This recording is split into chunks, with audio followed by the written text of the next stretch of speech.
en Aerovía. Punto de ruta. Un comentario de Mikel Alcázar.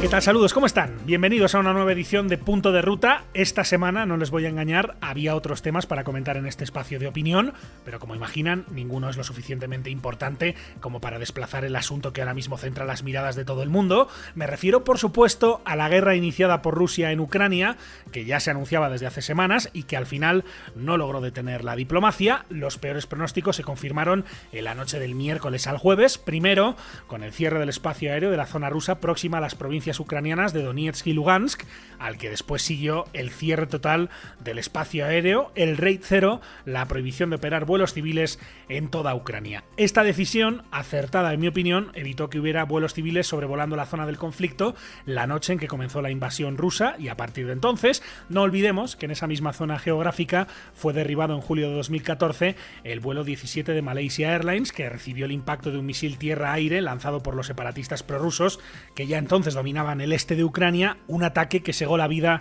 de 298 inocentes. Sin embargo, que no haya vuelos civiles operando en esa zona, ni tampoco en las proximidades, toda cautela está justificada.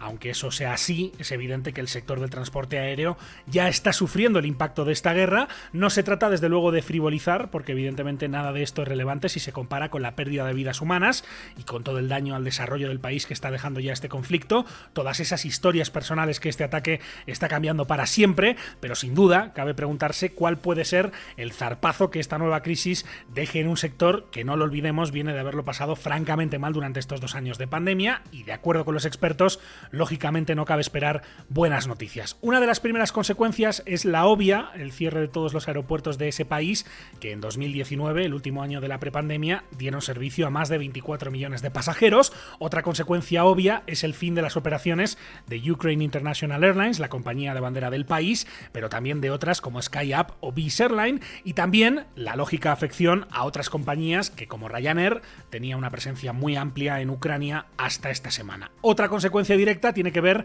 con el cierre del espacio aéreo del que es el segundo país más extenso de la Europa geográfica, solo por detrás de Rusia. Las prohibiciones, además, no solo afectan a Ucrania, sino también a países como Bielorrusia o incluso a la vecina Moldavia, así como a las zonas de Rusia próximas a la frontera con Ucrania. Esto obviamente reduce las opciones de sobrevuelo en muchas rutas, principalmente entre Europa y Asia, lo que puede provocar cuellos de botella significativos en los espacios aéreos de países como Hungría, Rumanía, Bulgaria o Turquía, que ya veremos si están preparados para absorber, sin que haya saturación, el lógico aumento de los sobrevuelos de todos estos aviones que ahora deben esquivar la zona del conflicto. Y ni qué decir sobre el gran fabricante de aeronaves ucraniano, Antonov, cuya base principal, el Antonov Airport en Hostomel, no muy lejos de Kiev, fue este jueves el epicentro de una de las principales batallas entre las tropas rusas y ucranianas. Durante horas, de hecho, circuló la información a través de diferentes fuentes de que el aeropuerto había quedado totalmente destruido y que esa destrucción había también afectado al que seguramente es el avión de carga más famoso del mundo por su tamaño y sus 6 motores, el Antonov 225 Mirilla, aunque a última hora de la tarde del jueves varios medios recogían un mensaje en Facebook de un empleado de la compañía afirmando que el avión estaba intacto. En todo caso, anoche seguían los combates en esa zona, así que desde luego es imposible aventurarse a afirmar cómo pueda quedar finalmente ese y cómo puedan quedar otros aviones que Antonov tenía estacionados en ese lugar antes de la invasión rusa. Esas son, como digo, las consecuencias más directas a bote pronto, también las más obvias. Luego está el capítulo de las sanciones económicas y cómo puedan impactar en el sector aéreo, sanciones que buscan complicarle la vida a la economía rusa, a su divisa, el rublo, y a las operaciones de sus bancos, sanciones desde diferentes frentes y alguna de ellas con una relación directa con el sector del transporte aéreo, como esta que anunciaba ayer jueves el primer ministro del Reino Unido, Boris Johnson, en su comparecencia en la Cámara de los Comunes. Overall, we'll be imposing asset freezes on more than 100 new entities and individuals, on top of the hundreds that we've already announced. This includes all the major manufacturers that support Putin's war machine. Furthermore, we are also banning Aeroflot from the UK. Yeah. anunciaba Johnson la prohibición de operar en el Reino Unido a la compañía de bandera rusa Aeroflot, impidiendo así sus vuelos diarios al aeropuerto de Heathrow. No está claro si otros países van a aplicar esta misma medida o si Rusia, por aquello de la reciprocidad, impedirá que otras compañías como British Airways vuelen a Rusia. De momento, ya sabemos que el vuelo de este viernes 25 desde Londres a Moscú lo ha cancelado la compañía británica. Esta sin duda puede ser otra consecuencia del conflicto, con una afectación directa al transporte aéreo, pero hay más. Escuchamos de nuevo a Boris Johnson. We will bring forward new legislation to ban the export of all dual-use items to Russia, including a range of high-end and critical technological equipment and components in sectors including electronics, telecommunications and aerospace. Hablaba Johnson en esa misma comparecencia de la prohibición a la importación de productos de uso dual, civil-militar, de alta tecnología, que son críticos para industrias como la aeroespacial. En esta misma línea se manifestó poco después, también ayer jueves, el presidente de Estados Unidos, Joe Biden, que señaló directamente a la industria aérea y al programa espacial ruso. Between our actions and those of our allies and partners, we estimate that we'll cut off more than half of Russia's high-tech imports. It'll strike a blow to their ability to continue to modernize their military.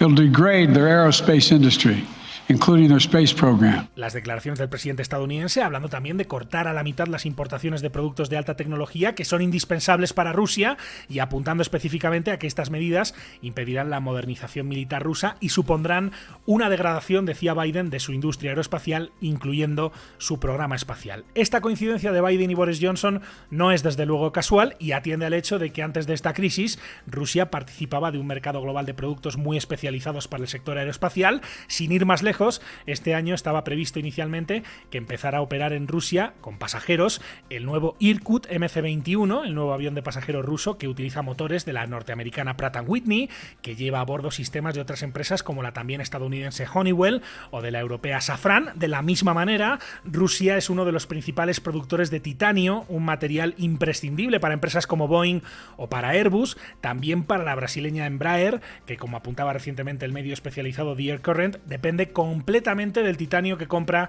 a las metalúrgicas rusas. De las sanciones económicas, sobre todo si Rusia acaba quedando fuera del sistema SWIFT, del que tanto hemos oído hablar en estas últimas horas, también saldrían perjudicadas otras empresas, como los lessors de aeronaves que tienen negocio en Rusia. Y todo esto sin entrar en el ámbito del espacio, en el que la colaboración entre Rusia y Estados Unidos ha sido estrecha durante años, sobre todo en lo que tiene que ver con la Estación Espacial Internacional, y aquí también habrá que analizar cómo puede afectar esta fractura en las relaciones entre estos dos países. Y por si todo esto no fuera suficiente, y volviendo de nuevo a las compañías aéreas, no podemos olvidar el aumento que se espera en los precios del combustible, que ya saben que es el principal coste operativo que deben afrontar las aerolíneas. Un aumento considerable de estos precios impactaría lógicamente en los de los billetes de avión, y esto, unido a la incertidumbre que se respira y que puede provocar que más de uno se lo piense dos veces antes de volar al extranjero, mientras el conflicto perdure, es sin duda una pésima noticia para las compañías aéreas, que son de las que más han sufrido después de estos 2 años de pandemia y que ahora justamente empezaban a pensar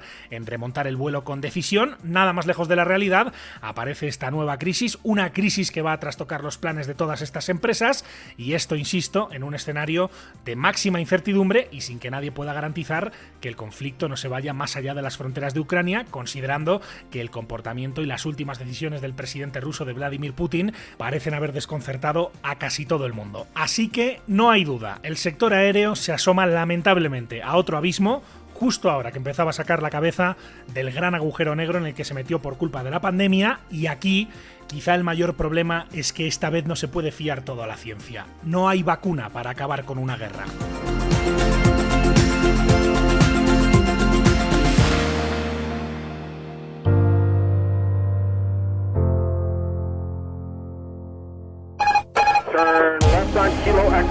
Cada lunes, un nuevo capítulo de Aerovía llega a tu plataforma favorita. Cada semana, el mejor espacio de análisis e información sobre el sector del transporte aéreo llega a tus oídos. Lo más destacado de la actualidad aeronáutica, reportajes, entrevistas, las secciones especializadas. Escucha todo esto y más en Aerovía.